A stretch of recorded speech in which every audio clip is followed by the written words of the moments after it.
Buenos días, hermanos, bienvenidos a un programa más de nuestra parroquia Cristo Resucitado, los misioneros permanentes, a esta transmisión que domingo a domingo estamos llevándole para llevar este mensaje de la palabra del Señor. Nos encontramos aquí desde la parroquia Cristo Resucitado con un programa más de tu iglesia, tu vida es misión. En esta mañana estamos este equipo de misioneros integrados por el hermano Juan Zavala, nuestro invitado especial de esta mañana, el hermano Alberto Fonseca, y su servidor, hermano Domingo, quienes estaremos aquí en esta hora compartiendo con ustedes una enseñanza más que el Señor nos ha puesto para llevársela a todos ustedes. Queremos darle la bienvenida a todos esos hermanos que siempre nos tienen fidelidad en las transmisiones de este programa y queremos siempre invitarlos, ¿verdad?, que los compartan, que nos den like para que el alcance de él mismo llegue a más hermanos. Antes de iniciar en este programa y con nuestro invitado especial, el hermano Alberto Fonseca, nos vamos a poner en la presencia del Señor. Y decimos todo en el nombre del Padre, del Hijo y del Espíritu Santo. Amén. Ven, Espíritu Santo, y llena los corazones de tus fieles con la luz de tu Santo Espíritu. Que en esta mañana, en que nos hemos reunido aquí, Señor, en tu día, nos permita llevar esta palabra, este mensaje, como tú quieres, Señor. Que seas tú, Espíritu Santo, el que nos guíe, que ponga las palabras necesarias, nos abra la mente, el oído y el corazón a todos los hermanos que nos están sintonizando, escuchando, para que cale en sus corazones.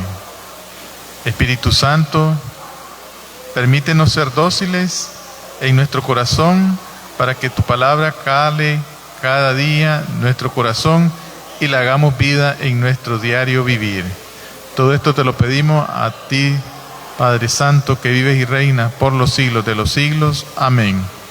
Bien, hermanos, y sin más preámbulo, queremos darle la bienvenida a nuestro hermano Alberto Fonseca, que en otras ocasiones él siempre ha sido parte de este equipo y nos ha enriquecido con sus enseñanzas.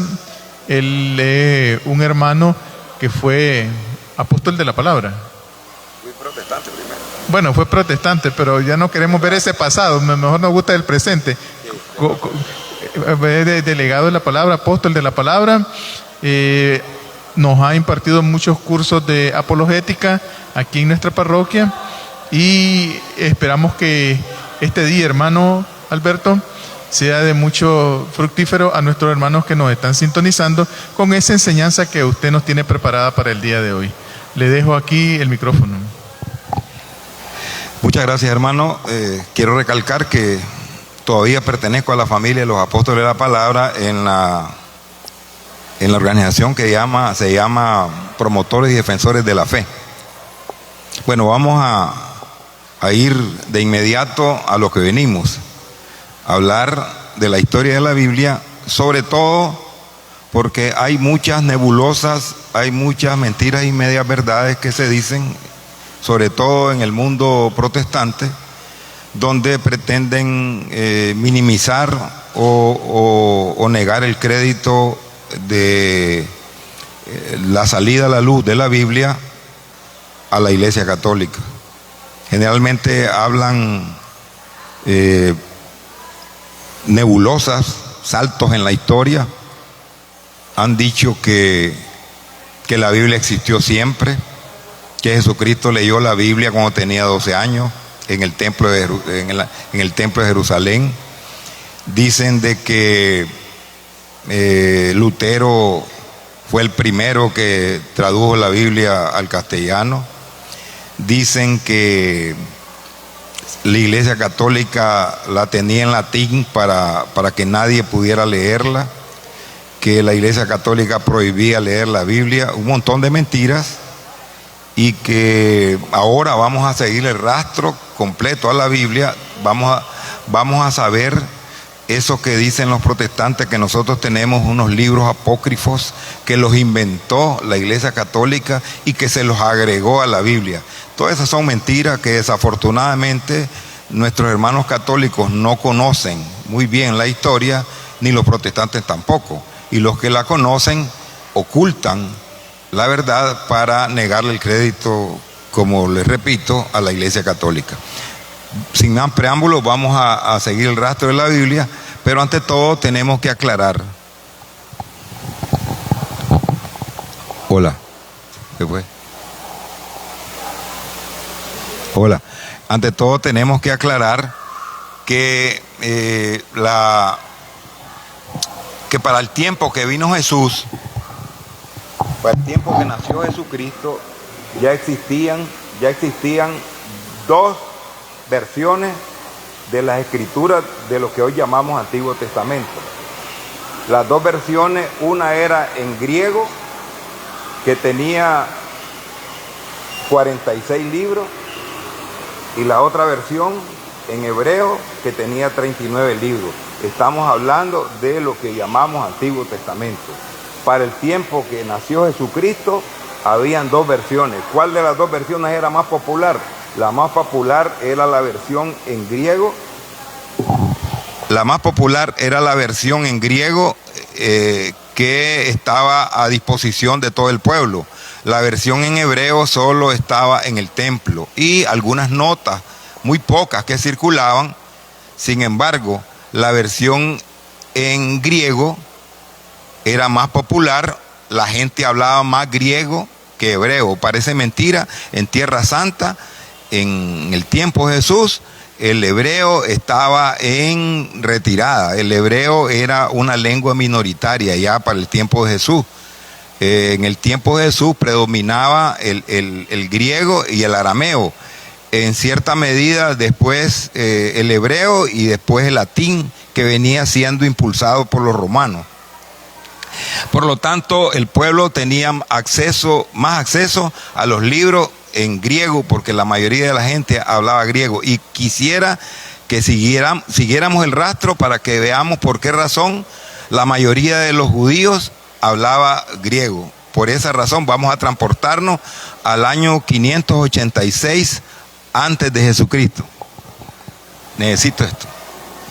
En el año 586 antes de Jesucristo se da la invasión de Nabucodonosor a Tierra Santa y se lleva raptado a 80,000 judíos, sin contar las mujeres y los niños. Para abundar en más detalles sobre esto, pueden leer Segunda de Crónicas, capítulo 36, que ahí tiene bastante detalles sobre esta acción de Nabucodonosor, que destruyó el templo de Jerusalén y se llevó 80,000 judíos, sin contar a las mujeres y niños. Hay que recordar que las mujeres no contaban, las mujeres eran una propiedad del hombre y ellos solo tenía preponderancia el hombre.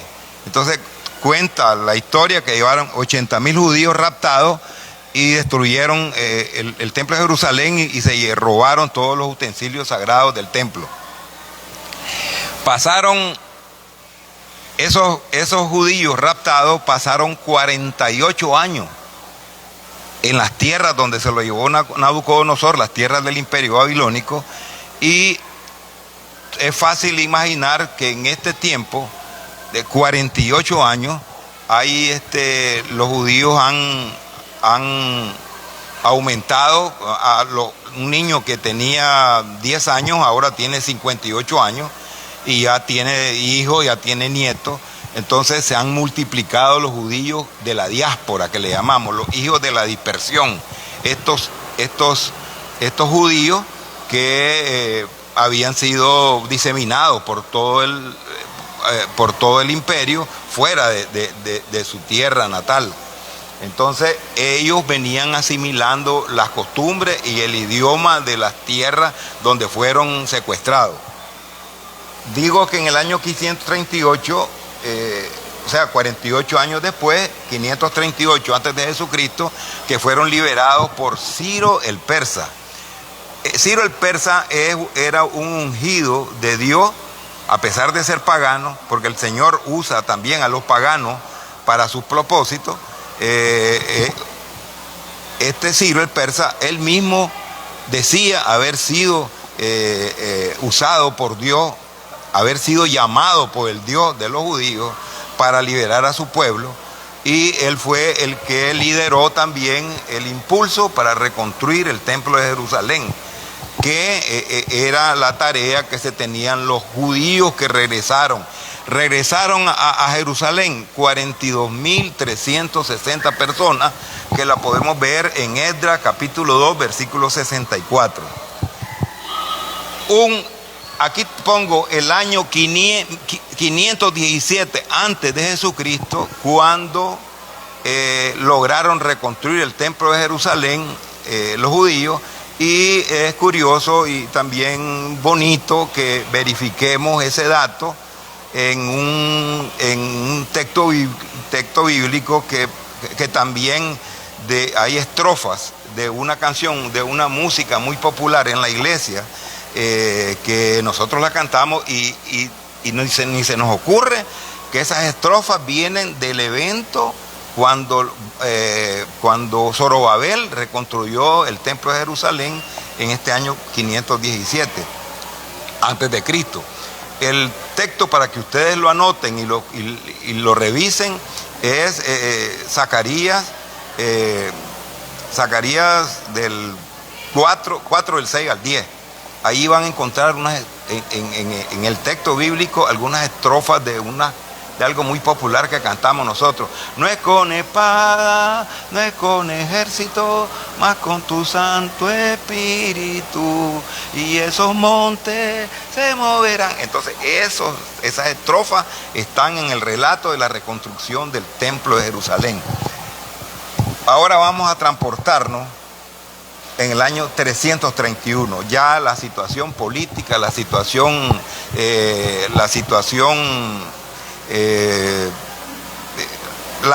tierras, los territorios han cambiado de dueño. Ahora quienes mandan en esos territorios donde estaba la diáspora judía, los judíos en la dispersión, que eran mayoritarios en relación a los judíos que habían regresado a Jerusalén, además que esas tierras eran más prósperas. Entonces, en el año 331, Alejandro Magno funda la ciudad de Alejandría, una ciudad que era un ejemplo para el mundo, un lugar donde se hacía, que es referencia de la cultura. Alejandro Magno, un guerrero famoso registrado en la historia, desafortunadamente, el hombre murió joven, murió a los 32 años. Cuando muere Alejandro Magno, en el año 323 antes de Cristo, le sucede Ptolomeo Soter. Ptolomeo Soter era uno de sus ayudantes, uno de sus sátrapas, le decían. Sátrapa significaba, ahora tiene una connotación negativa, pero sátrapa significaba un administrador de determinados territorios del jefe, del emperador, que en este caso era había sido Alejandro Magno. Entonces uno de sus sátrapas, Ptolomeo Soter, le sucede para gobernar el país, para gobernar el imperio más bien. Muere a los años 283 y le sucede su hijo Ptolomeo II, Ptolomeo Filadelfo. Ptolomeo Filadelfo era un hombre también amante a las letras, un hombre muy culto, que fundó la Biblioteca de Alejandría, y se dio cuenta, como era un hombre muy ávido por la lectura, por la cultura, y se dio cuenta de la necesidad del pueblo judío, que eran sus súbditos, los judíos que vivían en Alejandría, en todo el imperio, que la capital era Alejandría, que requerían tener los libros santos en el idioma que hablaban ellos, porque toda esta gente en el imperio greco-macedónico hablaban griego. Estos Ptolomeos eran los que también les decían los tolemaicos. Para darles una idea, estos Ptolomeos, de esta familia, los Ptolomeos, era la famosa que todos hemos leído, Cleopatra. Ella fue hija de un tataranieto de estos Ptolomeos. El papá de Cleopatra fue Ptolomeo XII. Entonces Ptolomeo Filadelfo convocó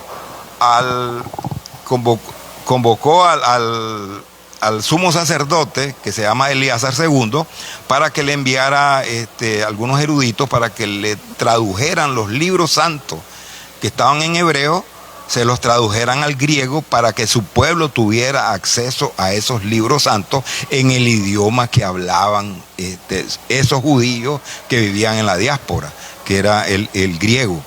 Entonces el sumo sacerdote le envió a 72 sabios, 6 de cada tribu, para hacer esa traducción, de tal manera que llegaron y tradujeron la Biblia al idioma popular, que es el idioma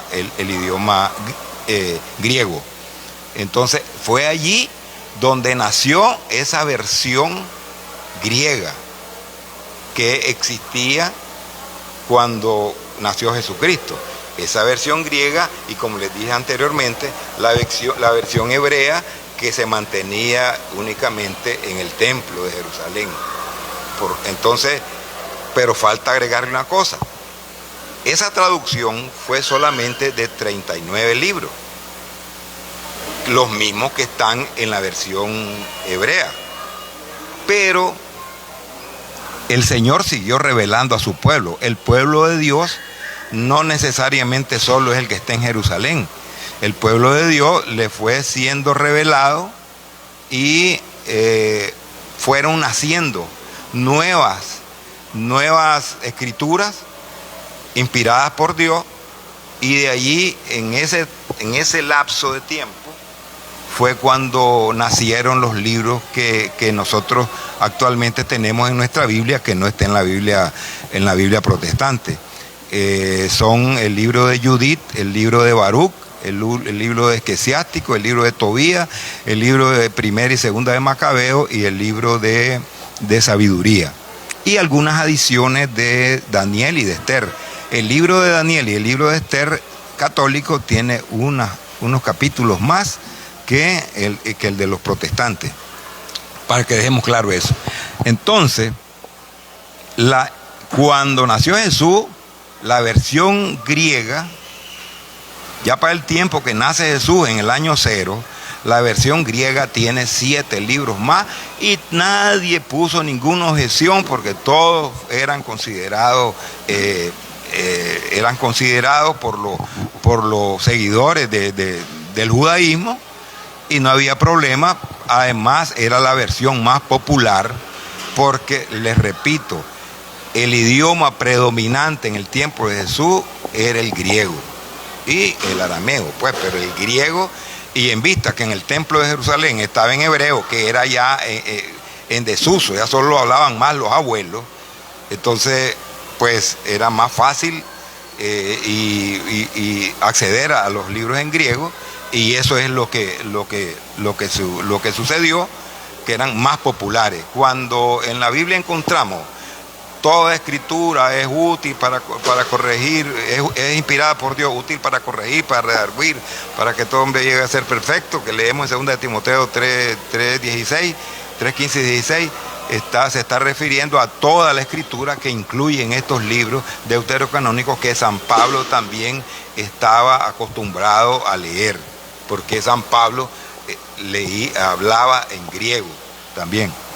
Bueno, entonces, aquí en el año 63 ocurre un evento que fue la invasión de los romanos a Tierra Santa, comandado por Pompeyo, y entonces a partir de 63 años antes de Jesucristo, esa Tierra Santa, Israel, Palestina pasó a ser una provincia de Roma, una provincia romana, en el año 63 antes de Cristo.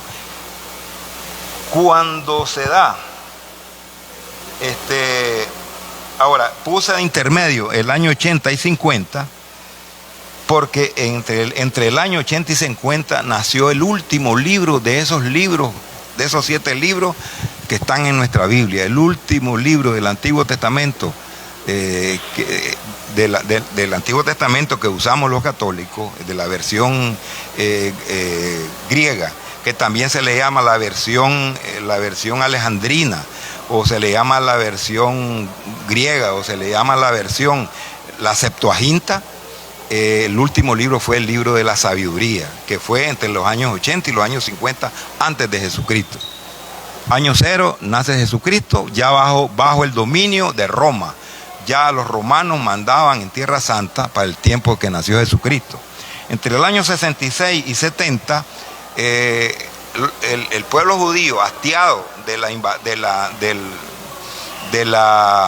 los abusos de poder del Imperio Romano, se rebela y fueron sofocados. En ese tiempo el emperador era Vespasiano y envió a su hijo, el general Tito, para que sofocara la rebelión, que lo logró en el año 70 después de Cristo. Ya para ese tiempo los cristianos ya se habían separado, ya se habían totalmente alejado del judaísmo, en vista de que la mayoría de los judíos rechazó a Jesucristo. Es notorio y es también bueno que los incentive a la lectura de la Biblia, que en los capítulos de Hechos de los Apóstoles, generalmente en el 13, 14, 17 y 18, ahí se relatan eventos donde los apóstoles llegan a predicar a la sinagoga y son rechazados por los judíos y son incluso expulsados, e incitaban a la demás gente a golpearlos, y ellos terminaban yéndose y diciéndole que estaban rechazando al Mesías y que iban a predicarle a los gentiles para que lo tomen en cuenta. Entonces, para esos años, para el año 73 es el último bastión de los judíos, y como les digo, aquí yo no vine a decir mentira, todo esto son rastros de la Biblia comprobables que se pueden verificar en internet. En el año 73 fue cuando el último bastión de los judíos, que se llamaba Masada, una fortaleza que estaba en una meseta, ya fue, los romanos hicieron una rampa, y cuando ya iban pues a terminar con los judíos, y cuando llegaron se habían suicidado todos. Lo pueden buscar en YouTube, incluso hasta películas sean ellos, se llama Masada. Bueno, entonces vamos aquí, el año 140-155.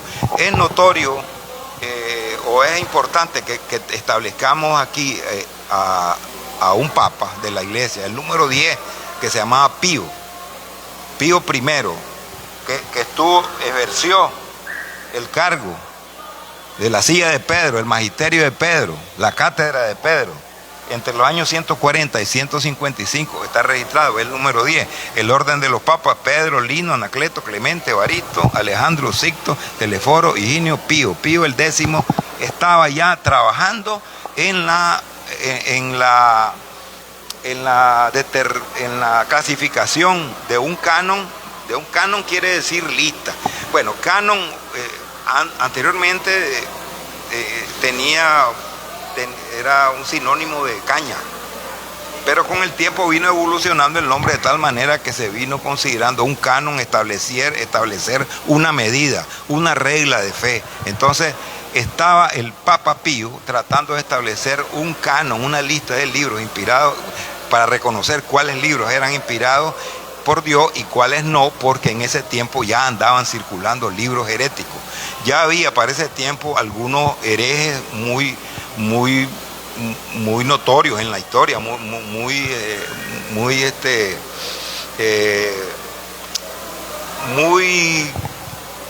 dados a escribir libros que confundían a los cristianos. Entre ellos está Marción, está Valentín y está Cerdón. Entonces la iglesia ya para ese tiempo, ese papa ya estaba en función de recopilar libros y desechar libros, para que quedaran para uso de la iglesia solo libros inspirados por Dios. Vamos a hablar posteriormente de este papa, en una referencia que encontramos ya en la época moderna. Para el 311, bueno, yo tenía en esta lista algunos datos históricos importantes para incluirlo en esto, pero dada la premura del tiempo, pues no voy a obviarlo, pues, pero bueno, vamos a seguir.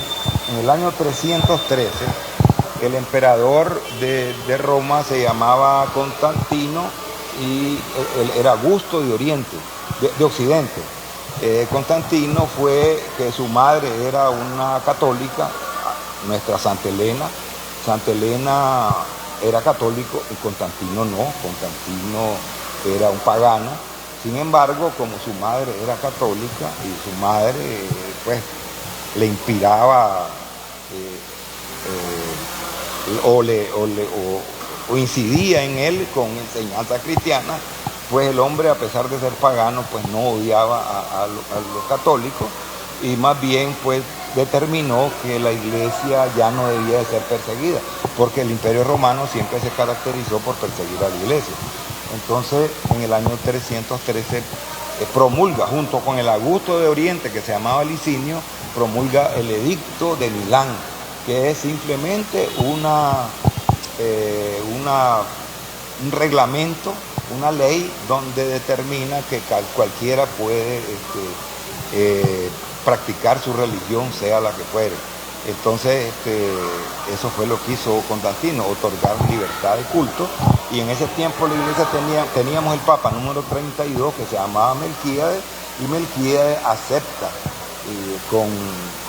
con gozo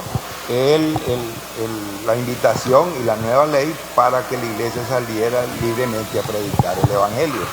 Fue así que la iglesia pudo ejercer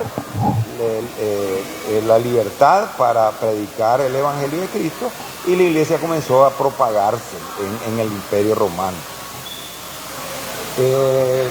Para el año 325, bueno, ante todo quiero recalcar que yo quería ser más amplio en esta historia, pero tal vez en otra ocasión puedo hablarles solamente de Constantino, para que también callar un montón de mentiras y medias verdades que dicen. Los protestantes dicen de que Constantino fue el que fundó la Iglesia Católica, y obviamente no fue Constantino, porque cuando nació Constantino nosotros teníamos el Papa número 26, que se llamaba Félix. Constantino nació en el año 272, 27 de febrero de 272, teníamos el Papa número 26. Cuando Constantino promulga el Edicto de Milán, el Edicto de Tolerancia, libertad de culto, teníamos el Papa número 32. Para el año 325, Constantino no fundó a la Iglesia Católica, lógicamente él era el emperador nada más, era pagano. Convocó al concilio de Nicea. Los protestantes les pueden decir, Constantino convocó al concilio de Nicea porque era el primer papa, porque era obispo. No, era porque las leyes del imperio no permitían que nadie que no fuera el emperador convocara a un evento de tal envergadura. Por lo tanto, la iglesia le pidió que convocara al concilio, y fue donde se reunieron todos los obispos de todas las regiones para trabajar en concilio y lograr contrarrestar las herejías de otro hereje que había surgido en ese tiempo, que logró arrastrar mucha gente al error, que se llamaba Arrio. Entonces le llamaban el arrianismo, le llamaban a la doctrina que él impulsaba, que negaba la divinidad de Cristo. De ese concilio, que fue refutada Arrio ampliamente por la iglesia y fue excomulgado de la iglesia, hay un gran defensor de la fe católica, San Atanasio, que paró y teológicamente le hizo ver a todos y al mismo Arrio de que Cristo es Dios, porque Arrio negaba la divinidad de Cristo, e igual que los testigos de Jehová. Los testigos de Jehová son prácticamente los mismos arrianos de aquel tiempo, que niegan la divinidad de Cristo. Entonces, en el concilio de Nicea la iglesia se reúne, y de ahí surgió también, para que vean, y todo esto es verificable, surgió el credo niceno-constantinopolitano, que es el que le decimos nosotros el credo largo. ¿Recuerdan? Aquel que dice Dios de Dios, luz de luz, Dios verdadero, el Dios verdadero. Pues ese de allí surgió, donde la iglesia confirma la divinidad de Cristo como dogma. Bueno, en el año 337 murió Constantino, y para que terminemos de rematar estos detallitos nada más de Constantino, murió siendo pagano, o sea, murió, solo en su lecho de muerte fue que se arrepintió y pidió convertirse, pero se convirtió o lo bautizó en su lecho de muerte uno de los arrianos, que se llamaba Eusebio de Nicomedia. Pues por ahí pueden ver que hasta el último momento, pues Constantino no fue, que se pueda decir, católico. En el año 367, ese San Atanasio, de que les estoy hablando, que fue el teólogo que refutó a Arrio en el concilio de Nicea, presentó al mundo 27 libros que habían sido clasificados, los 27 libros que actualmente tenemos en nuestro Nuevo Testamento, y que también lo tienen los protestantes. Fue hasta ese momento que San Atanasio le enseñó al mundo, le dijo al mundo: aquí están estos 27 libros que son inspirados por Dios. Pero recuerden, San Atanasio no era el Papa. San Atanasio solo estaba dando, como dicen ahora, un tips. Estaba dando un adelanto de la noticia, porque la iglesia todavía seguía trabajando en la clasificación de libros. Recuerden, la idea era sacar de circulación libros y dejar los que realmente son palabra de Dios, establecido bajo el escrutinio de la tradición. Los obispos, cuando revisan un libro, lo comparan con la enseñanza oral transmitida, que nosotros le llamamos la tradición apostólica, y fue por eso que al leer un libro determinaban si todo lo que estaba ahí era correcto o no. Si tuviese algún error, algo doctrinal erróneo, lo sacaban de circulación. Entonces, y recuerden también, la iglesia andaba buscando todavía, había un libro que se había perdido, por lo menos uno, y que en la Biblia sale, en el libro de los Colosenses, que San Pablo les dice a los colosenses: esta carta se la dan a leer a la comunidad de la Odisea, y la carta que le envié a la comunidad de la Odisea, léanla ustedes. O sea que hay una carta de San Pablo a la comunidad, a la iglesia de la Odisea, que nunca apareció hasta el momento, hasta hoy no ha aparecido. Y San Dámaso, en el año 382, estamos hablando 15 años después de que San Atanasio presentó los 27 libros, que la iglesia dijo: bueno, aquí está, ya no hay nada más que buscar, definitivamente estos 27 libros son palabra de Dios. En el Nuevo Testamento, otra cosa que tenemos que apuntar y usar el discernimiento: el Nuevo Testamento fue escrito en griego, porque, les repito, esos libros del Nuevo Testamento nacieron en la segunda mitad del primer siglo, pero andaban circulando por allí, no estaban clasificados. Pero como le digo, andaban circulando libros también que contenían errores. Entonces, pero ahora, después de tanto, y esos libros que escribieron el Nuevo Testamento fueron escritos en griego, porque era el idioma popular, para que llevar al cristiano la lectura más fácil, más idónea, la lectura del momento, en el idioma del momento. Al igual que leían la versión en griego, entonces tenemos las cartas en griego. Entonces, para ese año 382, ya la iglesia determina definitivamente: estos son los libros que son palabra de Dios. Se los agregamos a la versión griega, la Septuaginta, la que contiene 46 libros, más 27. Entonces da 73 libros que contiene la Biblia, que la iglesia definitivamente la declaró palabra de Dios en el año 382. ¿Qué sacamos en conclusión? Que no los inventó la Iglesia Católica. Los libros deuterocanónicos existían. Nosotros le llamamos deuterocanónicos. Deutero quiere decir segundo. Por ejemplo, Deuteronomio, segunda ley. Deuterocanónico, segundo canon. Entonces, la iglesia ya determinó ¿por qué de segundo canon? Segundo canon porque los judíos habían determinado un canon de los libros antiguos, pero únicamente de los hebreos, en el año 90 después de Cristo, en un concilio que le llamaron el concilio de Yamnia. Entonces ahora la iglesia, desvinculándose, apartándose totalmente del criterio de los judíos, que despreciaron, no reconocieron a esos otros 7 libros, porque decían que contenían herejías, que contenían que Dios había hecho silencio. Ellos le llaman el silencio de Dios. Dice que el Señor en esos 400 años de antes de Cristo, que no había revelado nada, que entonces eso lo contradice en la misma Biblia, porque si ustedes leen en Mateo 11:13 y Lucas 16:16, dice que la revelación de Dios siguió hasta Juan. Entonces la Biblia a la iglesia no le importa el criterio judío, no le importa el criterio de quienes rechazaron a Jesucristo. ¿Cómo voy a aceptar, como lo están haciendo los protestantes, aceptar el criterio judío?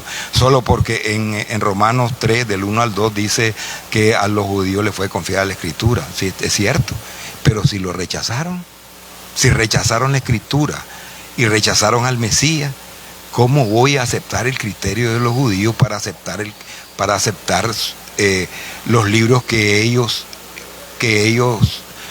son los que aprueban, y voy a rechazar unos libros que hablan del advenimiento del Salvador, que ellos precisamente por eso rechazan? Uno de los libros más bellos donde se describe y donde más bien retrata a los judíos como que han rechazado y que maltrataron al Mesías, está en el libro de la sabiduría, el último que se escribió, en el capítulo 2, versículo del 12 al 20. Ahí, si ustedes lo leen, es una descripción donde retrata el rechazo y el odio de los judíos al Salvador, el maltrato, el vilipendio, el desprecio total al Salvador. Entonces nosotros no aceptamos el criterio de los judíos, y nuestra Biblia desde el principio, como era costumbre de los cristianos leerlo en griego, con esos libros, la Iglesia Católica con San Damaso al frente de la iglesia, determinó que esos 39 libros del Antiguo Testamento son en griego, son palabra de Dios, más los 27 libros que la iglesia le agregó del Nuevo Testamento, y a partir de ese momento es que la Biblia salió a la luz. La Biblia no existía cuando Jesucristo llegó al templo. La Biblia como tal no existía, es más, en la Biblia no aparece la palabra Biblia. Entonces fue la Iglesia Católica la que determinó que es palabra de Dios esos 73 libros. Y también es importante considerar esto. ¿Qué significa el número 3 en asuntos de Biblia? ¿Qué significa el número 7? El número 7 significa perfección. ¿Qué significa el número 3? Significa plenitud. ¿Qué significa 6? Imperfección. ¿Qué significa doble 6? Doble imperfección. Entonces saquemos en conclusión, la Biblia católica tiene 73 libros, 7, perfección, 3, plenitud. La Biblia protestante tiene 66 libros, doble imperfección. Y despreciaron 7 libros, despreciaron la perfección. Hay una simbología, no sé si sean casualidades. Entonces, para el año 392, el emperador de Roma se llamaba Teodosio. Ese emperador ese sí fue ya el emperador católico, nacido en España, y ese emperador fue quien oficializó la religión católica en el Imperio Romano. No fue Constantino, no fue nadie más, fue en el año 392, 3 años antes de morir, Teodosio decretó la ley donde prohibía el paganismo y establecía la religión católica como la religión oficial del Imperio Romano. 393, la Iglesia Católica hace otro concilio en la ciudad de Hipona, en lo que creo que ahora es Turquía. Allí en Hipona hace otro concilio para abarcar más obispos. Pues recuerden, la iglesia ya está regada por todo lo que es todas las riberas del mar Mediterráneo. Entonces hace otro concilio para informar del canon de la Biblia.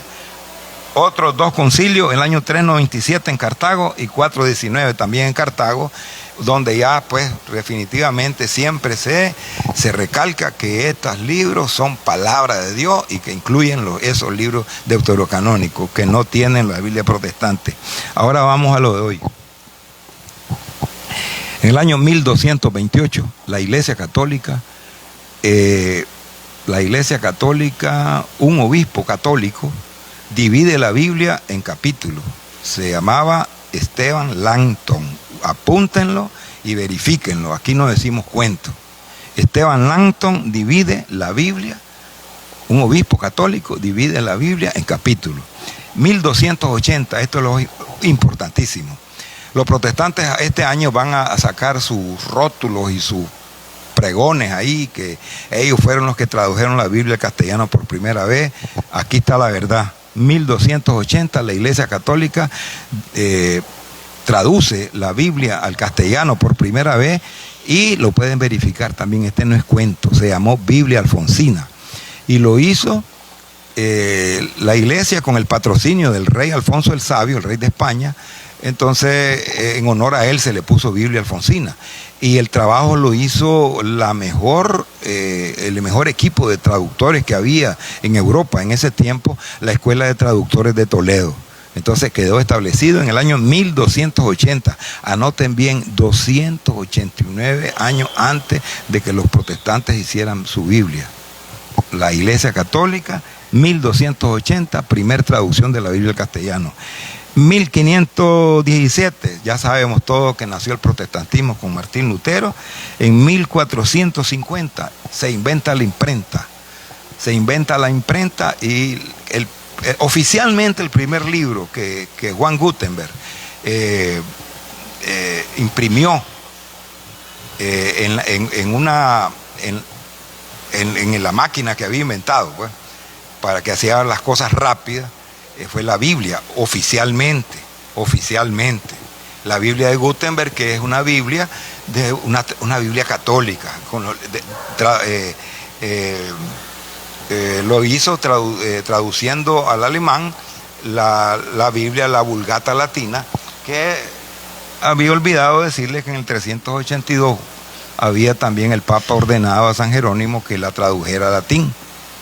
¿Y por qué la tradujo al latín? Aquí vamos también a desmentir las mentiras de los protestantes. ¿Por qué la tradujo al latín? Para ocultársela a la gente, para que no la leyera. Al contrario, para este año 380, el griego había sido desplazado. La evolución de los pueblos había hecho, y más la influencia romana. Recuerden que los romanos están mandando en Tierra Santa de 63 años antes de Cristo. Y aquí ya han pasado 4 siglos. Entonces, en 4 siglos ya la gente hablaba más latín. Entonces, el idioma predominante ya no era el griego, era el latín. Entonces, por eso San Jerónimo, también luego de terminar el canon de la Biblia, la mandó a traducir al latín, precisamente para que hubiese mayor acceso a la escritura en el idioma de moda. Entonces, en el 1450, cuando Gutenberg inventa la imprenta, el primer libro oficialmente fue la Biblia en alemán, traducida de la Vulgata Latina, que es la traducción de San Jerónimo. Sin embargo, la máquina, la imprenta, para hacer las pruebas primeras, hizo el misal de Constanza. O sea que oficialmente fue la Biblia, pero realmente el primer trabajo que se hizo en la imprenta fue el misal de Constanza, que todavía quedan algunas piezas en los museos en Inglaterra, en Francia, y que son una prueba pues, que hizo Gutenberg para ya oficialmente decirle al mundo que había inventado esa máquina. Y con las Biblias, las 180 Biblias que imprimió, la primera en alemán, y que tenía 42 renglones y 1282 páginas. Cada página de 42 renglones, porque la máquina hasta ahí daba. Entonces, en 1535, Lutero sacó su Biblia, por fin. Lutero sacó su Biblia. ¿Ves?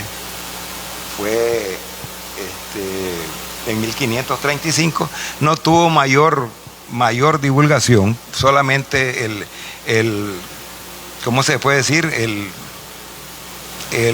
Algo mediático, algo como para más propaganda que otra cosa.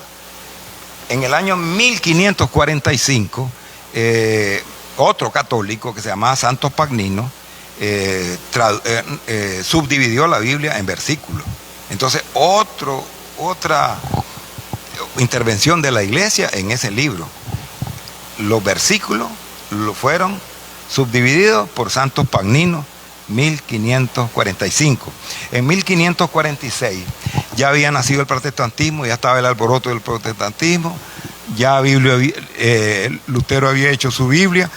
Entonces la iglesia convoca al Concilio de Trento, donde el Concilio de Trento, la iglesia enfáticamente determina, porque los protestantes estaban poniendo en duda, como siempre, llevando la contraria, y estaban descalificando los libros deuterocanónicos. Entonces la iglesia los proclamó dogmáticamente, o sea, los proclamó como dogma, o sea que ya es irrefutable, eso no hay duda que son palabras de Dios. En 1569 ya había muerto Lutero. Casidoro de la Reina, un protestante español, fue quien ya la hizo en imprenta en español, la famosa Biblia del Oso, que era una copia de la Vulgata, el Antiguo Testamento, y el Nuevo Testamento eran de unos documentos que se llamaban los Textus Receptus de Erasmo de Rotterdam. Entonces, bueno, tampoco pasó sin pena ni gloria. Estamos hablando 1569, estamos hablando del siglo XVI, a finales del siglo XVI. Fue hasta en 1602 el otro protestante español, Cipriano de Valera, que le hace unas correcciones a la Biblia de Casidoro de la Reina, y entonces le sacó la Biblia del Cántaro, que es la actual Biblia de Reina Valera, que le han hecho más de 10 correcciones, porque cada vez le hacen sus comas, le corren comas y le cambian palabras y la han tratado de adecuar. Bueno, hasta las últimas ediciones ya por fin se rindieron a no ponerle Jehová al nombre del Señor, pero le han hecho varias correcciones y han hecho Biblia al gusto del cliente. Hay Biblias, por ejemplo, yo he visto la Biblia Reina Valera, que el texto Lucas 23:43, donde dice el Señor: en verdad os digo que hoy estarás conmigo en el paraíso. Hay otra Reina Valera también que dice: en verdad os digo hoy que estarás conmigo en el paraíso. Ya tiene otro sentido, y eso demuestra que hacen Biblias al gusto del cliente. Bueno, pero recordemos, ahora otra, aquí quería llegar. Bueno, ya sabemos que en 1602 fue donde ya oficialmente la Reina Valera como tal comenzó. Luego se vino la oleada de sectas a partir del siglo, a finales del siglo XIX y XX para Latinoamérica, y nos invadido la secta con todos sus errores y su menú de doctrina que predica cada uno de ellos. Lógicamente han venido de un país que es poderoso, un país donde hay recursos, y han venido a regalar Biblias, Nuevo Testamento y todo, pero lo que ha contribuido es a la proliferación de sectas. En el año 1740, tengo que hacer notar, en el año 1740, siglo XVIII, un sabio llamado Ludovico Antonio Muratori descubrió en la Biblioteca Ambrosiana de Milán unos libros, unos papiros, como se dijera yo, unos documentos antiguos, y resultan que son datados de los primeros siglos, y donde en esos documentos hablan de este Papa. El número 10, Pío I, en el documento que encontró en la Biblioteca Ambrosiana de Milán, se habla de un papa católico que estaba trabajando en la definición de la lista del libro para hacer la Biblia. ¿Qué demuestra esto? Que el protagonismo de la Iglesia Católica, el empeño de la Iglesia Católica en determinar cuáles libros eran palabra de Dios y cuáles no. Entonces, tengo que agregar también, los libros deuterocanónicos son una cosa que ya los explicamos, existían antes de Jesús.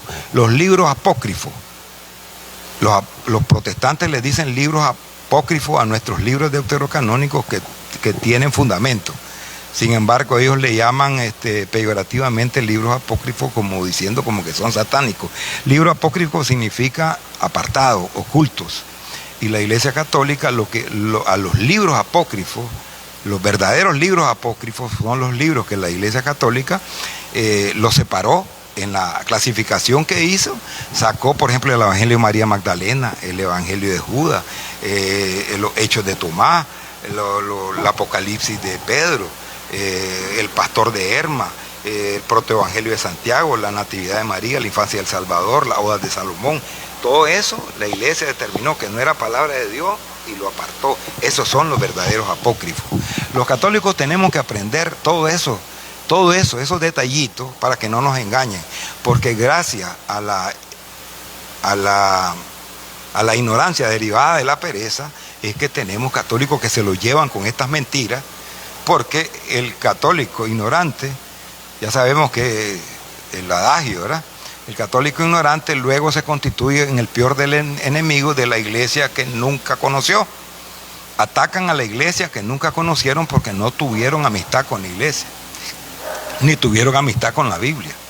Entonces yo siempre digo, mandémosle solicitud de amistad a la Biblia, mandémosle solicitud de amistad a la iglesia, y por ende vamos a tener amistad con Cristo, porque es la iglesia la que nos relaciona con Cristo y con la verdad.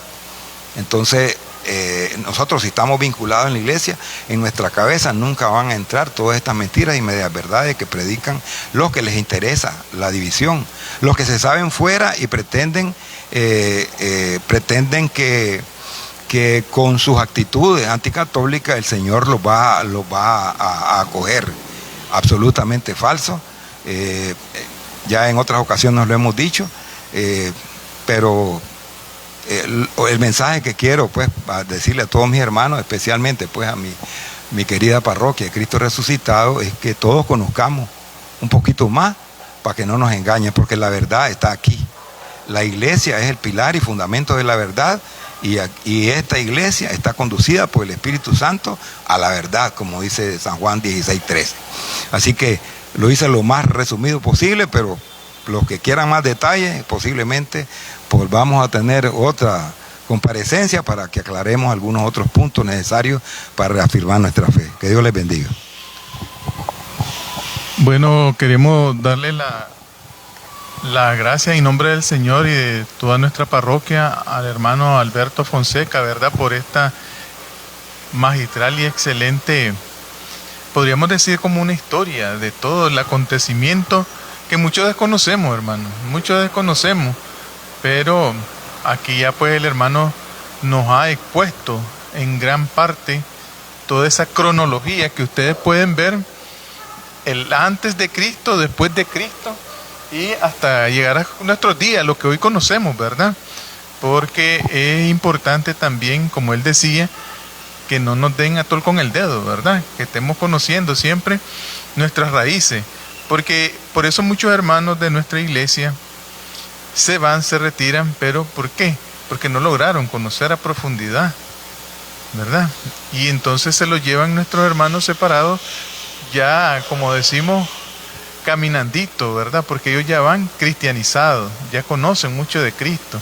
Ellos no les dan mucha enseñanza porque ya llegaron con esa enseñanza que nuestra iglesia siempre ha formado. Pues en nombre de todo este equipo, ¿verdad? Queremos reafirmarle nuestra gracia y tenerlo próximamente también con otro hermoso tema. Y ya para cerrar, pues vamos a hacer nuestra oración pidiendo que el Señor siempre interceda por nuestra parroquia que está de fiesta todavía, ¿verdad? Porque acaba de ser ordenado padre diácono, nuestro buen amigo Migdonio Rubén, hijo de esta parroquia, y pues nosotros nos alegramos con él y estamos todavía en esa fiesta, ¿verdad? Celebrando ese acontecimiento que tuvo el día viernes y que ayer fue la misa de acción de gracia. Hoy lo tuvimos aquí ya a él proclamando el evangelio y también dando la homilía para que el Señor siempre lo guíe, ¿verdad?, en su caminar. Decimos todo en el nombre del Padre, del Hijo y del Espíritu Santo. Amén. Señor, te damos infinitamente gracias porque nos permites estar aquí con esta enseñanza. Te ponemos en tus manos a toda nuestra parroquia, nuestras comunidades, nuestro ministerio, a los enfermos de esta parroquia, para que seas tú el sanador por excelencia, a nuestros párrocos, a nuestro hermano Migdonio, padre diácono, para que también a la luz de tu Santo Espíritu lo guíes por el buen camino. Poner en manos a todo nuestro clero que en esta semana van a sus ejercicios espirituales para que salgan fortalecidos y nos sigan enviando como tú debes, Señor. Gracias, Señor, por tu infinita misericordia que nos tienes y tu amor. Y todo esto te lo pedimos en el nombre de tu Hijo amado, que contigo vive y reina y es Dios por los siglos de los siglos. Amén. Nos vemos el próximo domingo con un programa más. Iglesia, tu vida es misión.